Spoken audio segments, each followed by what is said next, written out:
You're listening to Neurodivergent Mates.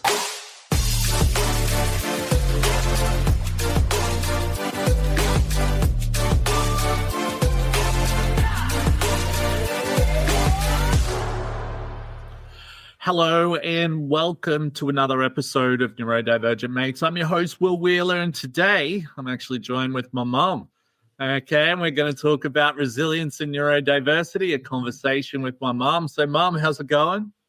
It's going great. Thanks, Will.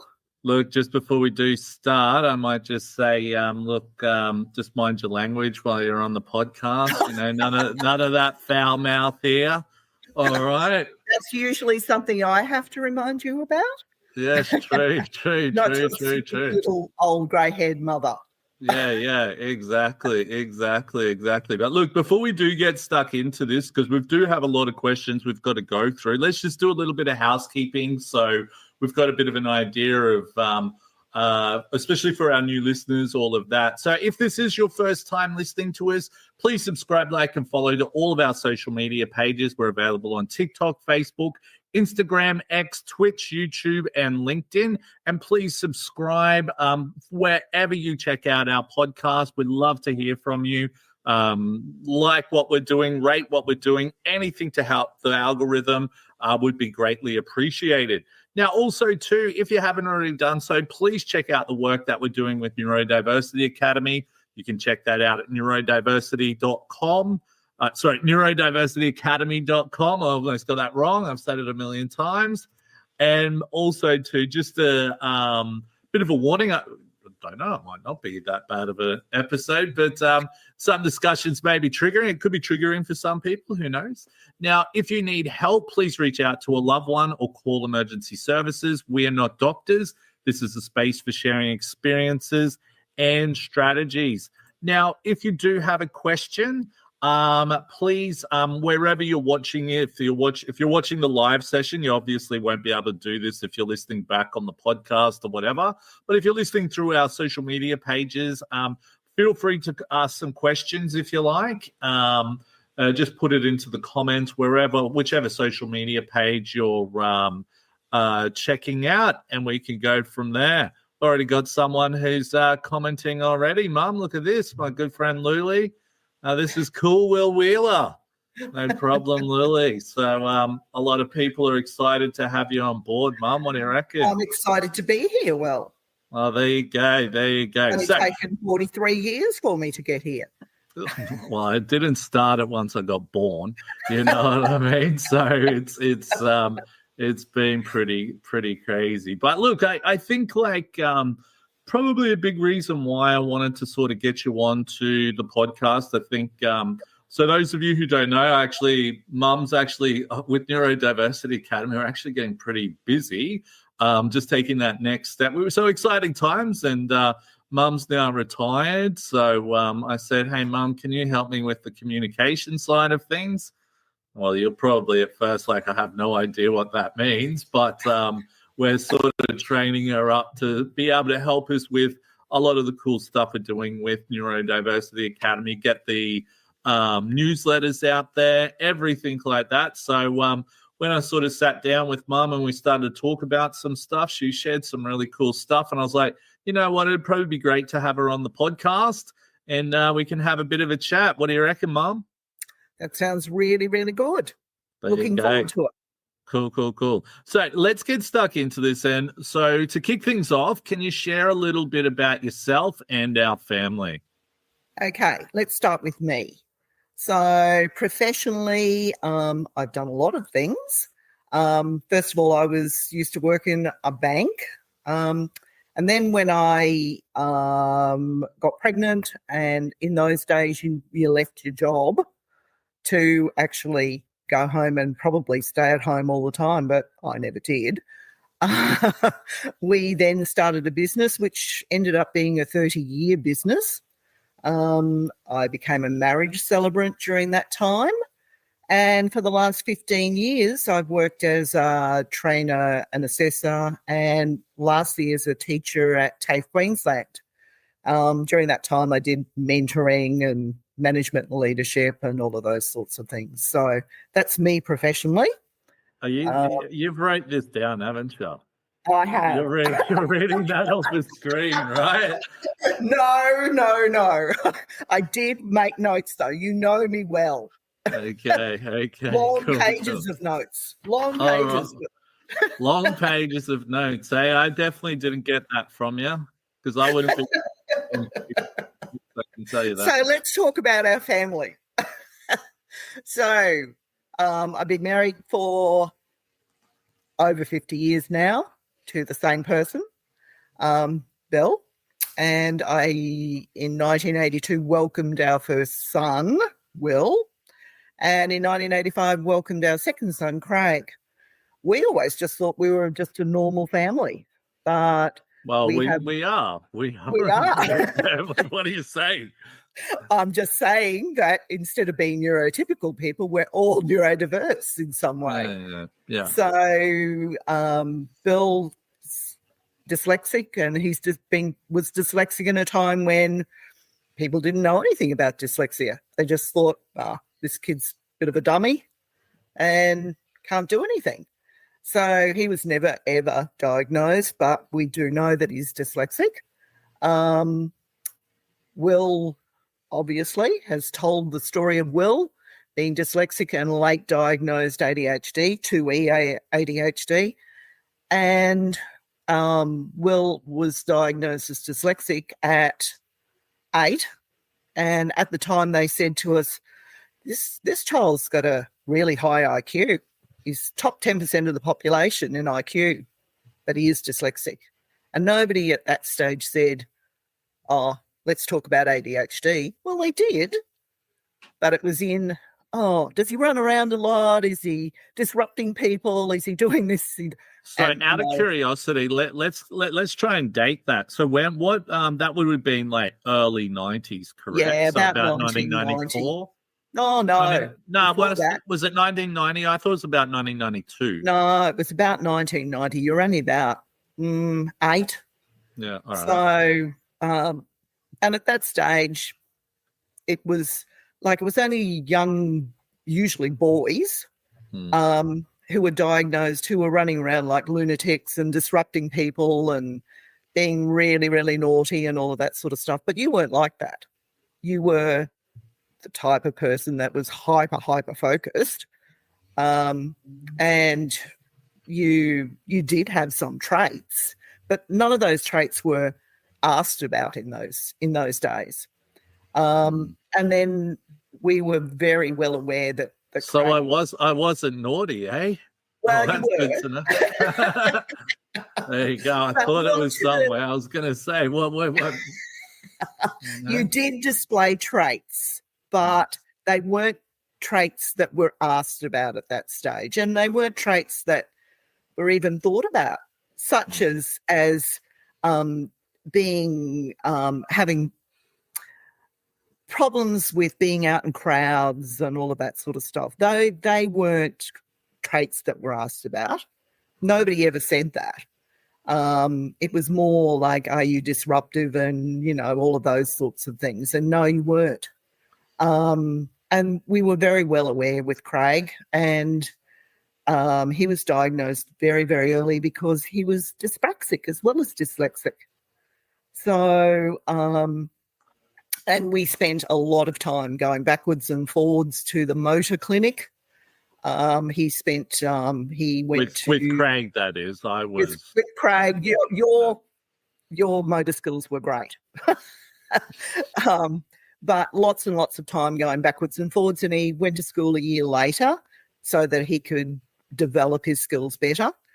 And it wasn't until you were diagnosed as 2E ADHD, and when the psychologist spoke to me and said it's very likely that it's genetic, and she said, is there anybody in your family that you think might be ADHD? And it was then that I realised that I carry all the hallmarks of a woman with ADHD. And so non-diagnosed, I don't intend to be diagnosed. I've developed strategies over the years to cope with it, but I definitely am ADHD. So that's the story of our family. Nice. But I'm sure we'll probably, we'll be able to fish out a little bit more about that shortly. But yeah, I think especially with, say, my brother Craig, so we know who Craig is, but just for the audience, so my brother whose name's Craig, completely different. So absolutely. Whereas Will is always was really fantastic in he was very physically athletic, very good with fine motor skills. Like your drawings were way above what they should have been at a young age. Because of Craig's dyspraxia, his fine and gross motor skills were very, very poor. So it's just two brothers, both neurodiverse, but completely different. And I think it's interesting if we think about to Craig, right? Like we would have never have thought back in the day that, he's dyspraxic. Well, it wasn't a word that was mentioned to us. It was just, no, his fine and gross motor skills are too poor to go to school. It was not a word that was mentioned. It was just, oh, no, he can't hold a pen or a pencil in the right ways and all of that sort of stuff. And if I remember correctly, we used to do all the gross motor skills things out in the backyard. Remember, we had the trampoline and the bricks and the bricks you walked along on a plank and the feeling balls, the grip ball. The grip ball, and you used to get him out every afternoon and make him do it. Yeah, that's it. Not because I was like, I want to help his motor skills. It was more because I was ADHD. I needed burn some energy. Poor Craig was like every afternoon, oh yeah, okay. Yeah. Exactly. But let's move on from that and let's look at this. So thinking back to when I was little, what were the biggest challenges you faced as a parent of a neurodivergent child? I really think that the worst thing was the not knowing. That was the biggest challenge. Not knowing why your kid was not able to do the things that are, because like you weren't even diagnosed as dyslexic until you were 8. So that was a long period of time. We had this extremely bright child, and you could tell that you were extremely bright. I mean, I remember you were 3.5 and you told Dad and Granddad how to erect a set of swings from a plan. And they kept on saying, no, Will, no, that's not right. Basically, go away, get lost. And you kept on saying, no, you're doing it wrong. And they were. So you were this very, very bright child and extremely curious about everything and all of that sort of stuff. So, but then we would get the other part of it where I would take you to, say, playgroup, and you would be, because of your obviously now ADHD, you would be terrified and you wouldn't sit with the other kids, or you'd just cling to me for the whole time. And consequently, I would think, oh my God, I'm the worst parent on earth. Because I didn't know. And who the hell would know when you're a first-time parent about, well, certainly back in those days, in the 80s and the early 90s, nobody even spoke about ADHD, except in very derogatory terms for some kid that was running riot and destroying houses. But other than that, it wasn't spoken about. So I think that that was a big challenge, the not knowing, the, trying to be a good parent and all of the time coming up against a brick wall because, oh, my God, I'm not taking this kid to the supermarket anymore. Yeah. But I used to love going to the supermarket. I know, and demanding stuff. Yeah. So that just, to me, looking back now, tells me that, you know, you didn't have that emotional regulation that other children had at that stage. So, you know, it was just like, oh my God, we're getting to the checkout. He is going to demand something and he's going to throw a tantrum. There you go. So just for the record, I still do that. I still chuck a tantrum at the time. I know, Holly's told me that. Yeah. But you know, I think back in those days, and I look back on a lot, especially more specifically school, I think you know, playgroup and kindergarten, that's a pretty faint memory. But I think you know, going to those, especially like probably preschool and things like that, you know, it was so much about creativity and painting and playing. Which you were great at. Yeah, exactly. You know, I think that. But I think especially once it got into school, right, that's when it became, you know, if I picture myself back from those days, it was like almost like a real like shock to the system, the massive change from being this, you know, in my element to not being that type of thing, right? I agree. It was such a big change for you, and like knowing now what I know now, I remember when you were at preschool, and I know you weren't ready for school because I just knew it as a mother. I just knew that you weren't mature enough to go, and I remember begging the preschool teacher to keep you back, and they just would not do it. I just knew that you weren't ready, but in those days you had to have a reason, and there was no reason. Because I was probably excelling. In like creativity and great paintings and having an imagination, everything that a neurodivergent person excels at. You were great in home corner and all of that sort of stuff, but all the little girls loved you.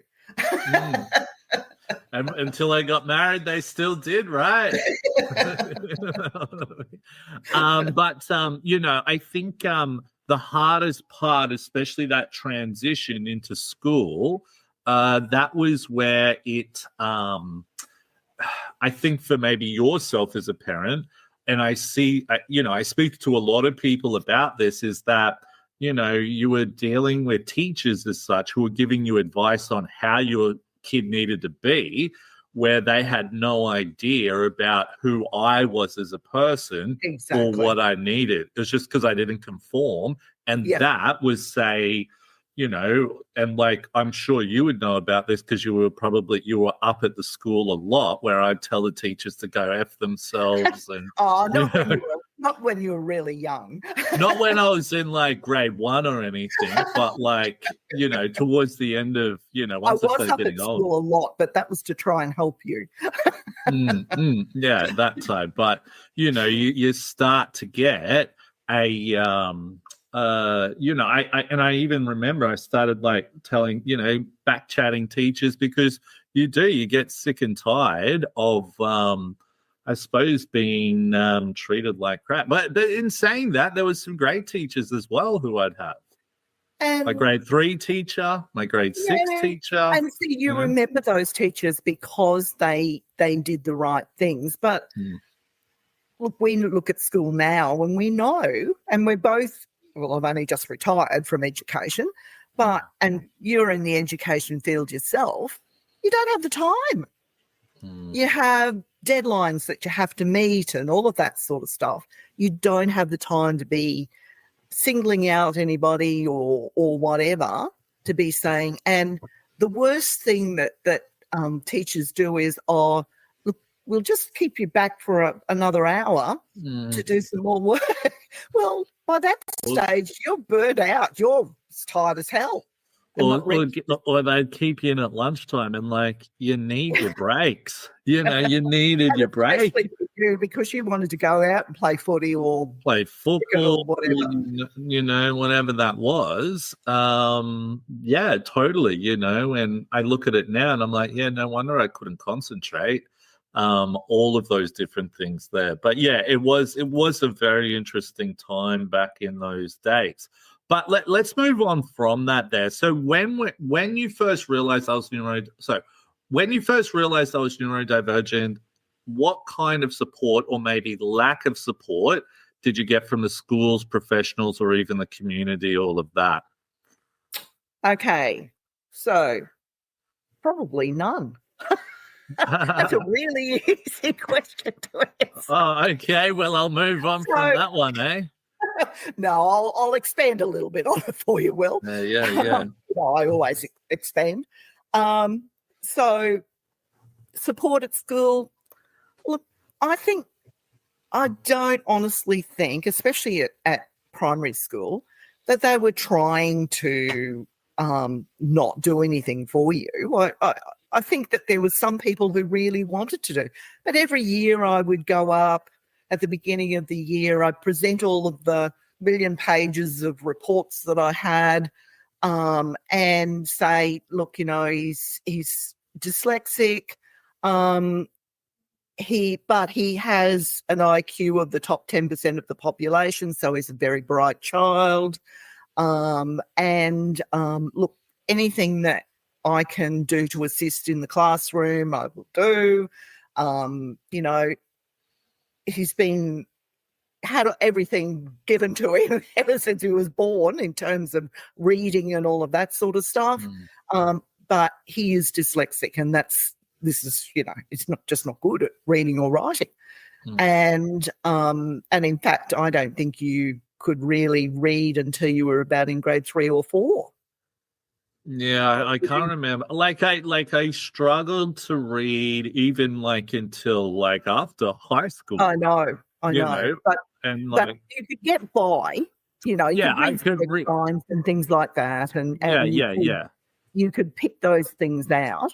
But you were and for me, it was really before that dyslexic diagnosis. Even it was really hard for me to understand because, I eat books, as you know, read 1 or 2 books a week, and for somebody who is a reader and somebody who's tried to instill books into, my 2 sons and the love of reading, it was just it's a puzzle for me. And you know what? I hated that. I know. I just cannot. It was painful type of thing. Because it was it was someone's trying to force you to look at something, but you want to look the other way, right? Exactly. And it's this is shit. You know what I mean? I just remember sitting there thinking, oh my God, because my mind was somewhere else. I don't know if I wanted to go play Lego or what. Obviously, I realise that now, but at the time, you don't realise that. And I think the teachers probably, just think, oh, he's just, couldn't care less sort of thing. We made every effort for them to realise that we really cared and we wanted you to succeed. But, it's not their business. So we would get tutors in and all of that sort of stuff, which made it even worse because you had more stuff to do that you didn't know. And I was actually thinking about this with the tutors, right? The tutors, I remember the same thing. I was stuffed. It was usually they'd come at 7:30 at night, right? I'm done for the day. Do you know what I mean? And I remember sitting there thinking, oh man, I've got an hour, and I remember them talking about stuff, and they're like, okay, what's I don't know, for example, what's 2 + 2? And I'm like, 10, or I was just guessing stuff because I was like, this is shit. I can't be stuffed. But I think as well, I remember you getting like these like things to help kids. Like you spent With like maths. thousands of dollars like with maths and shit like that, right? We did. And it's like, It and was this a is computer program. yeah, and it was crap. It was absolute garbage. We only used it for a little time, right? I And know. And it cost us like thousands. yeah. And you know, know what? We just thought we were doing the right thing because, like, we're parents. We're not You want to do the professional. right thing. Yeah. And you know We're what, just right? trying to do the right thing. And you know what, right? Some of these like things that they're saying, okay, this will help your son or daughter learn this, they're raw. Do you know what I mean? Absolutely. Yeah, they're Absolutely. an absolute rorts. And I think, you know, if there are some parents who are listening to this, you do need to be careful of like some of these organizations who are saying, yeah, we've got these math things. Well, they may help some kids there. That's great. But some of this other stuff is absolute garbage. Yeah. And so another thing about professionals that I must mention is the glasses thing. Oh, yeah, Remember that's right. That's right. Yeah. Had to wear glasses for all these years, and I've got like probably better eyes than rabbits, right? Don't rabbits have good eyes or something? Yeah, because they eat carrots, right? And like there was nothing wrong with your eyes. But yeah, once again, we paid thousands and thousands of dollars for you to have glasses, and you didn't damn well need them. Yeah. We thought we were doing the right thing. Once again, professionals, so supposed professionals, told us this, so we thought, oh, we're good. We're trying to be good parents, so we'll do that. So community, okay. I don't think that it was ever known within our community. All we did was made sure that whatever you were good at, you were out there doing it. So if it was a sport, you were out there. You were, and you especially in terms of ball sports, I mean, you were fantastic at baseball, you were fantastic at AFL. I think one time we had a bit of a run around in little athletics, which you didn't really like. Actually, I did like little athletics. Oh, did you? Oh, I don't know why you stopped taking me there. This has really bothered me from, you know, I haven't been able to get over this. I can sign you up next week for that, Will, if you like. I don't think I think I'm a bit too old for little athletics. I'd have to just join athletics. And even then, I'm probably would really struggle there. Yeah, I reckon your knees and your back would probably let you down, mate. Totally. This day and age, you know, sure. you went to Cubs, which you hated. Yeah, I hated that. I know. You know what? But you know why I hated that, right? Is because with that, right, you had to like read like all these things to be able to get badges, and you had to write like reports, right? And I hated that stuff. Yeah, well, I don't even, but see, I didn't know anything about Cubs, so I just thought you'd like it. But, you know, we went camping and we went out in the boat and we went on trips away and stuff like that. So community wasn't a problem because, like, you don't walk around with a sign on your head, I'm dyslexic. Nobody does. So, but you know, I think you had good communication skills and all of that sort of stuff, so it didn't matter.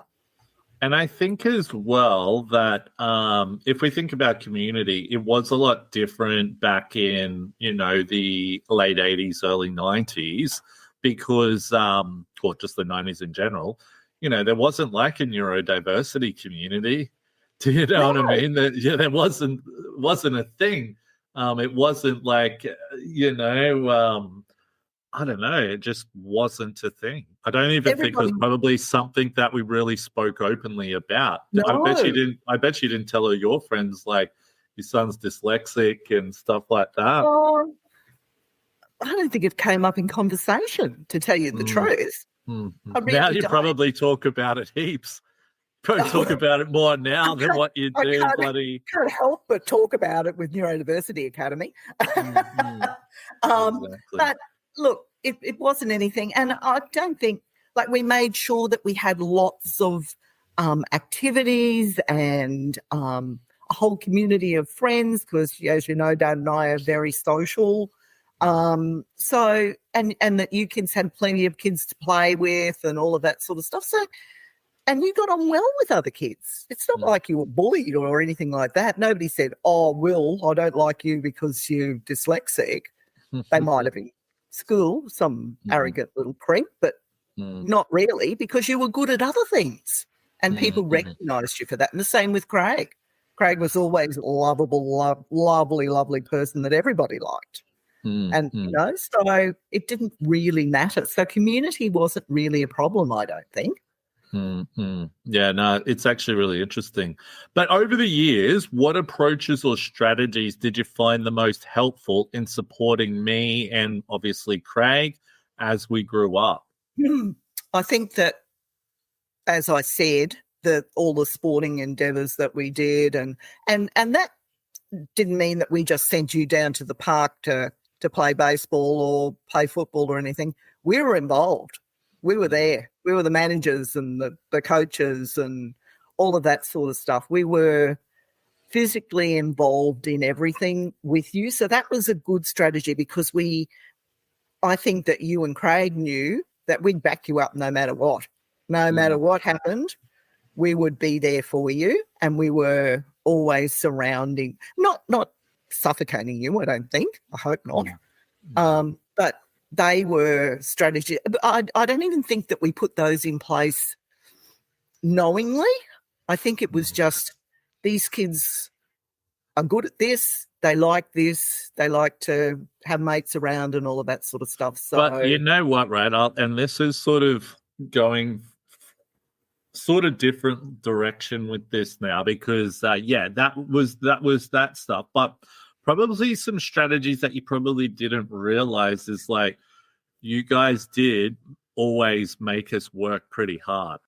Remember, did. Like we were like scrubbing around like toilets with piss around them and all of that, right. And like we really had to work hard. And part of that was you were both employed from when you were 14 by our company, which was a commercial cleaning company, and I can remember distinctly saying to both of you, "Don't think you're getting a job with us if you're not going to be as good or better than the people we employ."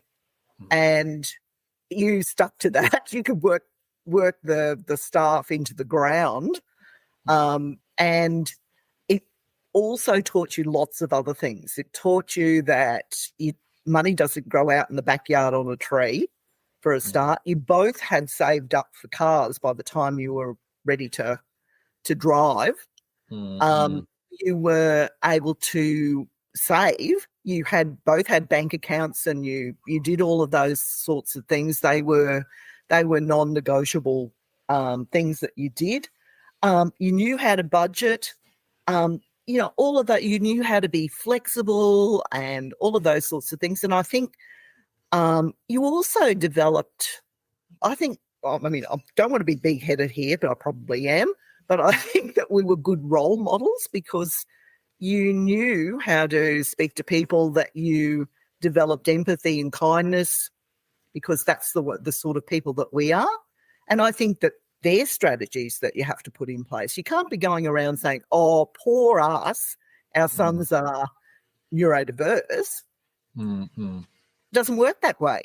You just have to live your life and live it to the best way that you can. So they were the sorts of things that we put in place so that you could live normal, everyday lives. Because if you can't do that, if you've got somebody who's suffocating you all the time doing things for you, you'll never be able to get out there and do your own thing. I think especially with what I'm working towards now with building the company, which is not an easy task, I'm able to take a lot of that stuff away and sort of go, damn, I never want to be in that position again, type of thing.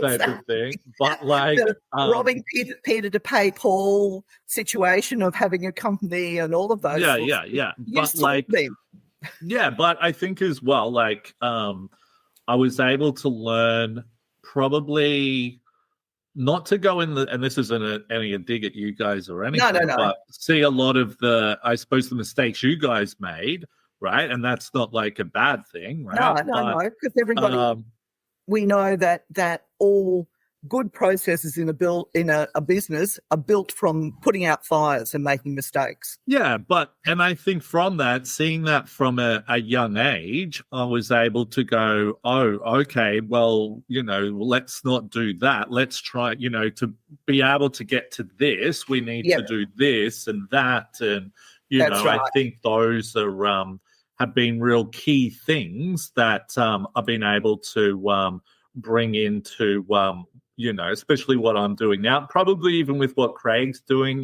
He's really good with people, and I think that's what people really gravitate to with him. So, that works really well there, But look, moving on from that, now, where were there things you tried along the way that didn't work, or things you'd wished you'd done differently? I think, well, you've touched on the tutors, which I would never have done again. That was absolutely a waste of money. And money, I've got to admit, we didn't have. We really had to save for all of these things. And I remember paying off the maths course over like a 2-year period or something. And it was used for like 3 weeks. That certainly didn't work. And since over the last few years, and certainly since, you've developed Neurodiversity Academy and been so involved in this, certainly I've done lots and lots of research, and lots of research because of students in my TAFE courses and in my training courses over the years. The amount of dyslexic people and ADHD and autistic people that I've had to develop ways that I can assist those people. And I think I really have researched, I don't know why, because you're well and truly grown up now, but about homeschooling. I think that maybe there is a place, because homeschooling has developed so much more in the last, and in fact, there's a huge amount of not just neurodiverse children, but neurotypical children who are in homeschooling. And I think that homeschooling has developed so that it's not just mum with a couple of kids sitting in a room. It's now developed into there's whole sporting activities that include homeschoolers.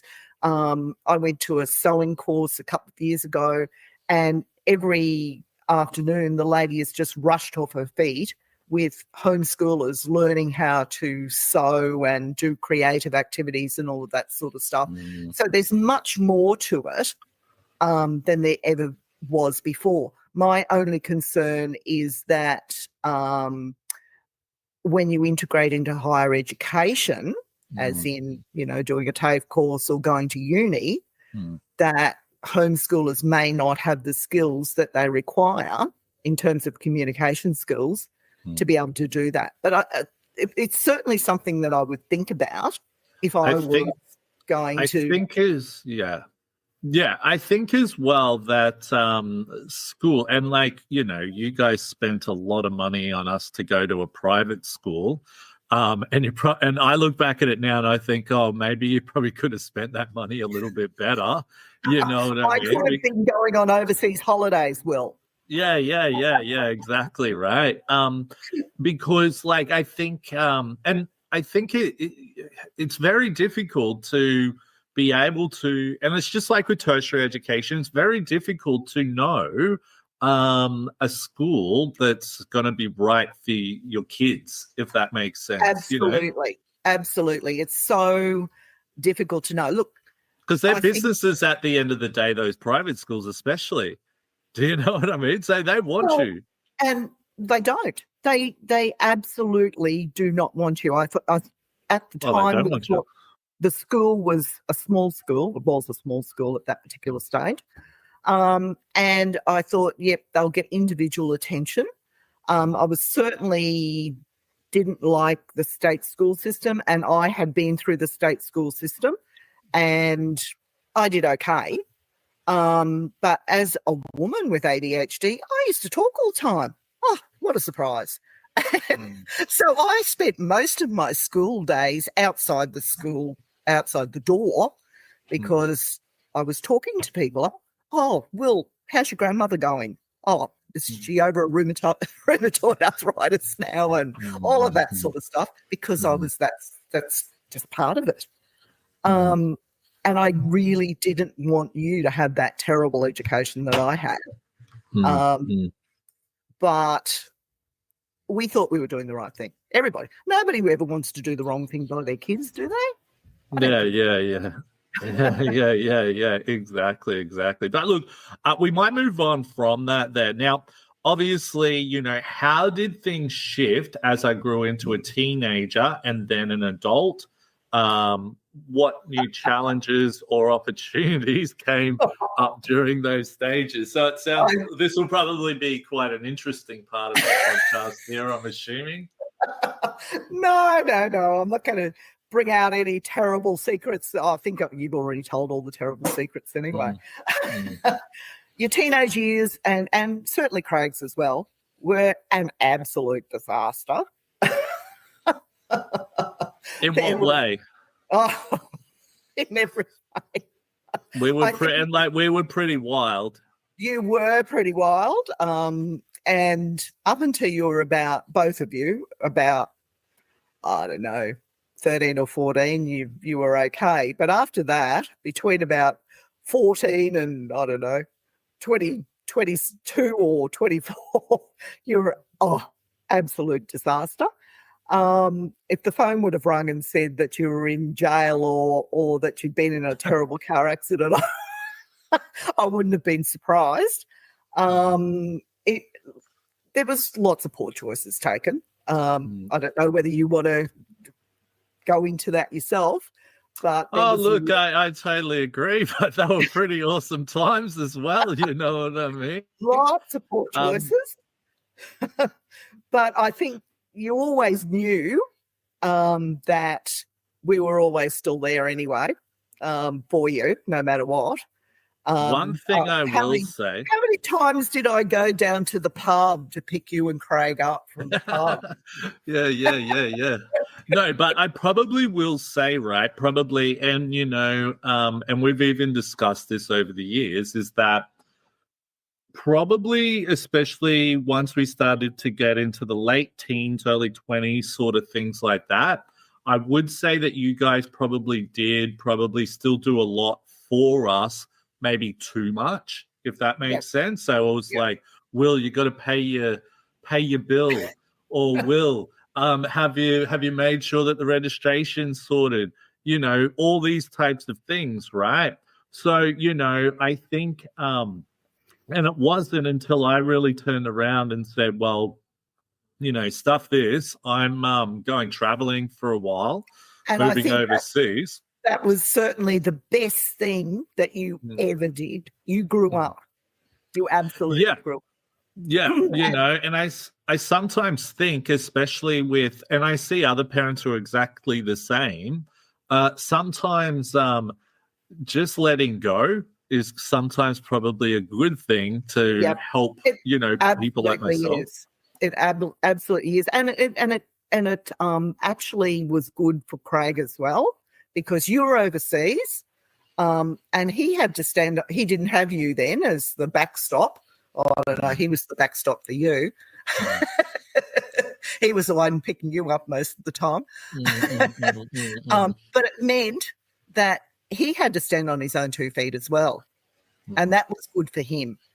You know, so that was a time of both of you growing up and looking for the new opportunities. I think at that stage he was still an apprentice or just coming up to the end of his apprenticeship. You'd had a good job but knew that it wasn't where you wanted to be. And you decided to go overseas and spend a year overseas, which to us was the longest year of our lives. We really, really missed you, but we really knew that it was the right thing for you to do. And But you didn't realize it until I got back, correct? what? That it was, oh, no, we didn't. We didn't. Yeah. We thought, oh, yeah, he's having a good time and all of that sort of stuff. But, you know, that was the time that you actually learnt to read a book and all of those sorts of things that you hadn't done before because you'd had time on your hands to do it. And it was a time that you realised that, hey, I can't just get jobs anywhere. You really had to create go out opportunities. Yeah. And you know, new opportunities. When you came back from overseas, you had a new opportunity then to get into training, and you took that opportunity. And I think that's led you to the next part of your life. Oh, it's definitely led to Neurodiversity Academy, I could tell you that much. You know. And you've had some bumpy roads professionally with that, with, you know, all of the different training jobs you've had, but you've moved around the country, you've have developed much better life skills and all of that sort of stuff, and professionally you've just developed incredibly. So and I think you studied as well, which you've and never what? Sorry, before. You studied, which you've never done before. No, yeah. I think probably the hardest thing, and I sometimes think about this, is that maybe at that earliest stage of my late teens, I can't, like, it's hard to think if I would have taken it up or not. You know, if I had some type of a mentor in place or something, would that have helped? Or because I think the hardest thing when I think back to those days, and it's really hard to see it as a young kid because you see people, you know everything. Well, you know everything, but like you don't see how someone can have a negative effect on you, right? Yes. So it might be so like for you, it was you wanted to be one of the cool kids, so you developed friendships with the cool kids who weren't always good for you. Yeah. Something like that. Yeah, probably, you know, I probably look back at a lot of people I did hang out with back in the day, and I think I was probably masking when I think about it. I think I was trying to be someone I wasn't, type of thing. Yeah. That was that. And then really, what's the word I'm looking for? Like I said, you can't see the how someone's negative. Like if someone's hanging out with you and then, you know, they're buying like the beers, and then you think, oh, such and such so good. You know, they always sometimes buy the beers, and you know what I mean? You don't see that. But I think especially once I started to get into business, for example, and it's funny because I remember you telling me to stay clear of business. You know, what did you say? You were like, I don't want you to, well, what did you say? Something along the lines of like, I'll be the devil's advocate here. Yeah, no, I don't want to see this. And I'm like, no, Mum. That doesn't sound like me. Yeah, something like that, right? And I'm like, no, Mum, I'm doing this. I said, I don't care. She's like, you know, you don't have any goals. I'm like, this is my goal. This is what I'm working towards, right? So, you know, sometimes This was before Neurodiversity Academy, though.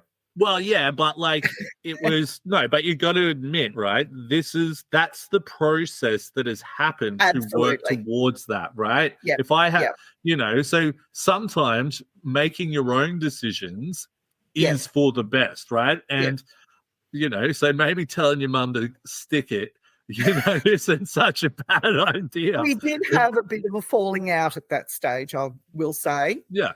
About but 3 or like 4 weeks. you know, so you know, I think for me, I definitely think I'm heading definitely in the right direction now. You know, so sometimes you've got to make sometimes, you know, we've got to make our own decisions type of thing. Think on your own 2 feet type of thing. Yeah, and look, if I look back to when we first started our business, my parents were like dead against it. They were like, oh, no way are we helping you. We're not looking after your kids. We're not doing anything for you. And we had to stand on our own 2 feet and do it. And after 30 years, we eventually sold. And by that stage, it was booming. So, you know, you do. You've got to have mentors, but not somebody who's crowding you in too much. Well, I think as well that, like, for me, the biggest shift that has worked best for me was definitely getting to a point where I was like, you know what, these people who I'm hanging around with, you know, I don't need that anymore. You know what I mean? And like, I think once I started surrounding myself around, you know, other business people and learning, oh my God, I can't be what I used to be.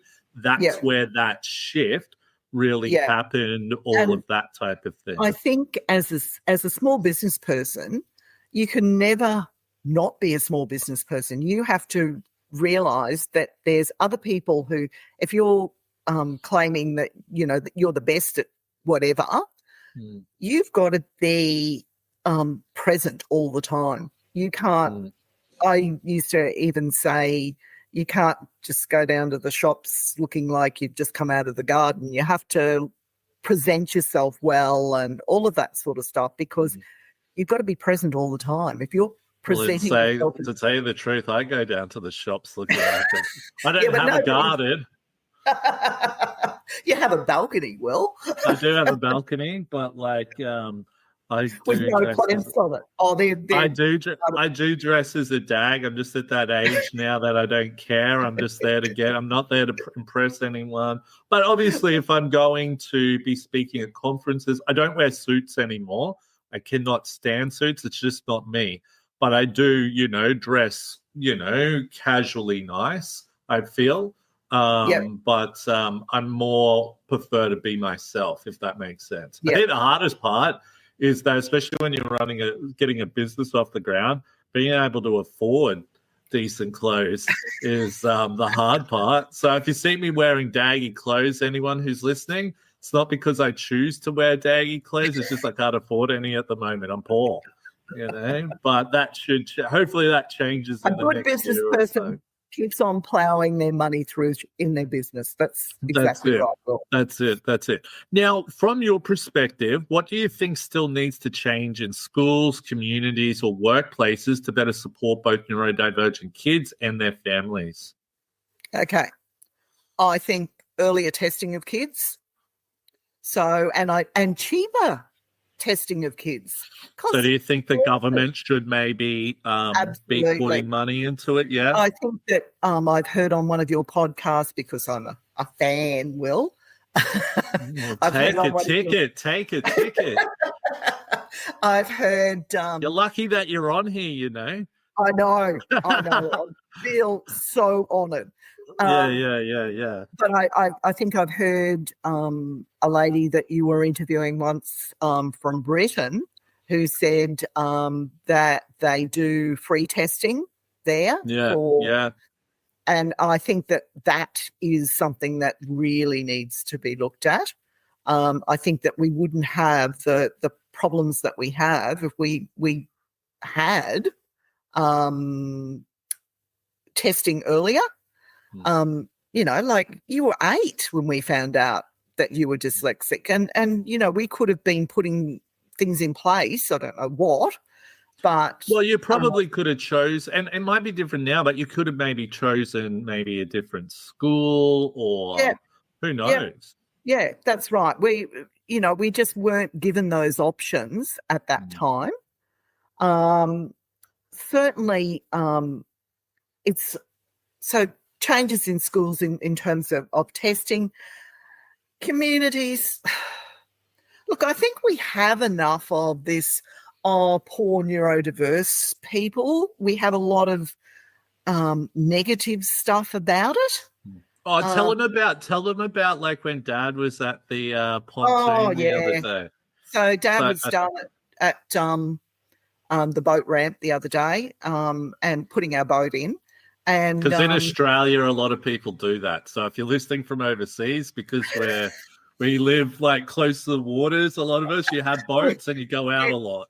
We only live not very far from the water, and putting the boat in, and he was waiting for Craig at the because Craig is a very good fisher person, and a good boating person, and he was waiting there for Craig to put the trailer and the boat up into the parking lot, and these two ladies were standing there, and one lady said to the other, "So how's so and so going?" And she said, "Oh," she said, "they've just found out that their child is dyslexic and ADHD." And she said, "Oh, no. Oh, that's dreadful. What are they going to do?" And she said, "Oh, probably nothing." And I thought, and Dad went, I didn't know what to say. He said I couldn't say anything because I wasn't even in the conversation. But that's the type of thing that happens, that there's so much negativity. Just don't understand it, I think. Sorry? They don't understand it. They don't have any concept whatsoever. There's, the thought is that if you have a neurodiverse condition, that you must be intellectually disabled. That's how it goes. And it needs to have more people like you, Will, and more. Certainly, I've been an advocate for many, many years, speaking out and saying, no, well, hey, it's not like that at all. It's just that neurodiverse people are a little bit different, that their brains are we're wired differently. Wired differently. We think and differently. That's not anything to excuse yourself from. I mean, our whole family have done extremely well. The whole time that we've been a family, we've done extremely, extremely well, and had really, really good jobs and, good education and all of that sort of stuff. So the community needs more education, and workplaces. Look, I think that once again, we've got a tick and flick society where we say, and you would know this, Will, where we say, oh, yes, we've got a diversity policy. Oh, look, there's Beryl with asthma. And, oh, Fred's got 4 fingers. Oh, well, he's a diverse person. And we don't take into account the other wonderful people that we could be employing. And lots of neurodiverse. Like, in my whole of my career, I didn't know until didn't realise until Will was 40. So, but I never disclosed that I thought I was ADHD, and certainly Dad, in all of his years of working, never said he was dyslexic. He just covered it up. Yeah, he just did his thing. He was good at his job. He was a great communicator. Everybody loved him. So he just did his own thing. I think that's the thing, when you can really find that strength and really work to that strength, that's where you'll really excel in your careers and all of that type of thing. Exactly. Exactly. So yep. Lots of great stuff there. But look, pretty much we've almost spoken for an hour here. So finally, what advice would you give to parents today who are just beginning their journey raising a neurodivergent child? Look, I can't say anything but except love your kids. And let them know that they're not just bad kids at some things, they're great at other things. That's what it's all about. It's encouraging. You didn't tell me that when I used to get my report card from high school. I remember you ripping me a new one. Didn't say that crap back then.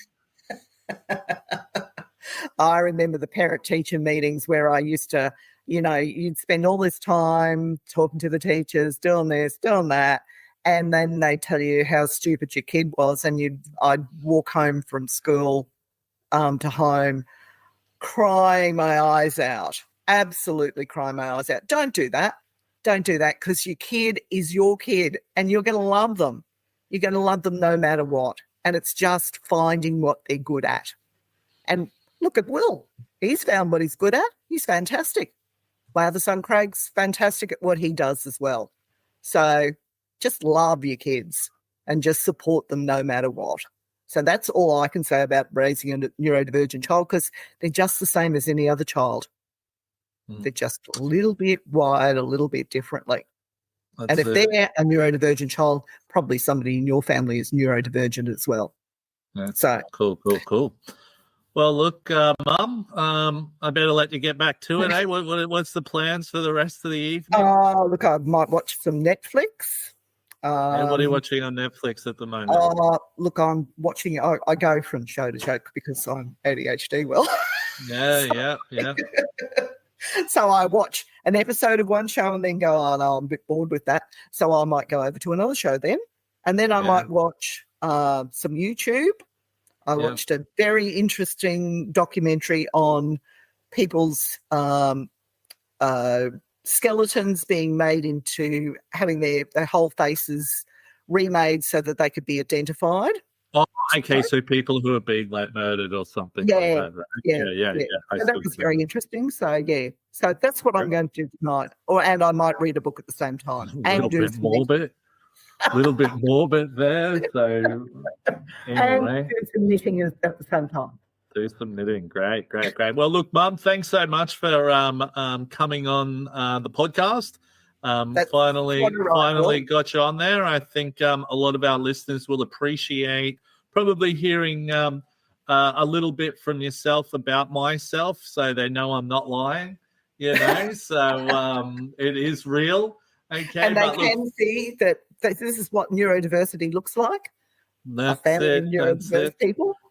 That's it. But look, thank you so much. And for anyone listening, if you haven't already done so, please subscribe, like, and follow to all of our social media platforms.